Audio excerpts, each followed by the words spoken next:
Je vous le disais en commençant ce journal, cette journée du 13 mai est une date symbole dans l'histoire de notre République. Il y a en effet 30 ans, jour pour jour, une grande manifestation sur le forum d'Alger allait marquer en fait le début de la Ve République. Un rappel signé Brigitte Matron. Les milliers de manifestants qui à 17 h se rassemblent sur le forum d'Alger ignorent sans doute qu'en ce 13 mai 58, ils déclenchent l'agonie de la 4e République. L'armée au pouvoir scande la foule qui envahit et saccage le gouvernement général. Un comité de salut public est imposé au pouvoir régulier, pouvoir d'autant plus impuissant qu'il est alors vacant.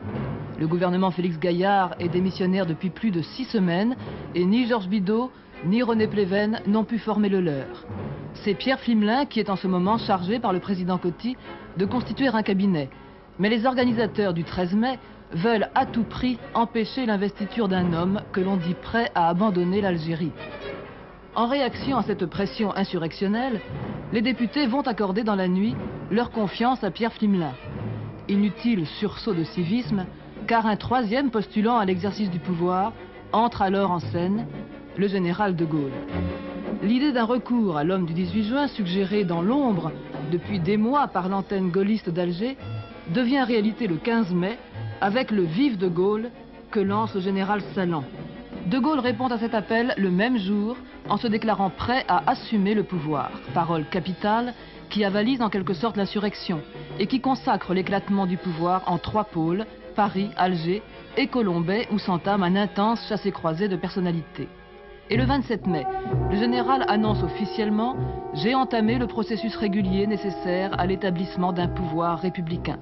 Le lendemain, Pierre Flimelin démissionne et les 300 000 manifestants de gauche qui défilent dans Paris pour sauver la République ne peuvent plus changer le cours des choses. Le président Coty accroît la menace du vide en demandant aux parlementaires d'investir, je le cite, « le plus illustre des Français, faute de quoi il se retirerait ». Malgré son mépris envers le régime des partis, le général de Gaulle doit temporiser et donner à ce retour aux affaires des formes légales. Le 1er juin, il est investi au Palais Bourbon par 309 voix sur 533, des voix issues le plus souvent de partis intérieurement déchirés. Le dernier président du Conseil de la 4e République exige du Parlement le plein pouvoir de préparer une nouvelle constitution.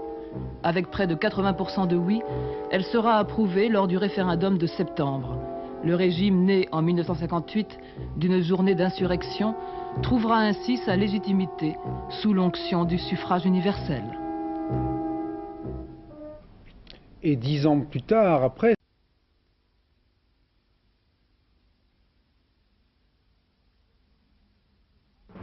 Les milliers de manifestants qui à 17 h se rassemblent sur le forum d'Alger ignorent sans doute qu'en ce 13 mai 58, ils déclenchent l'agonie de la 4e République.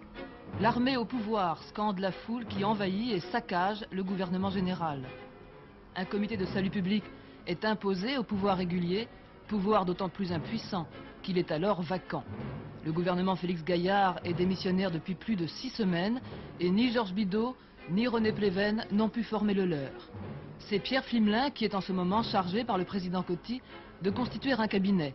Mais les organisateurs du 13 mai veulent à tout prix empêcher l'investiture d'un homme que l'on dit prêt à abandonner l'Algérie.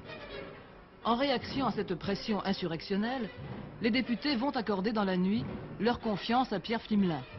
Inutile sursaut de civisme, car un 3e postulant à l'exercice du pouvoir entre alors en scène, le général de Gaulle.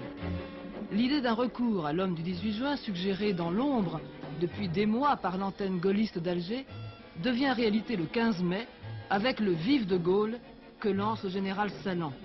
De Gaulle répond à cet appel le même jour en se déclarant prêt à assumer le pouvoir. Parole capitale qui avalise en quelque sorte l'insurrection et qui consacre l'éclatement du pouvoir en 3 pôles, Paris, Alger et Colombey, où s'entame un intense chassé-croisé de personnalités.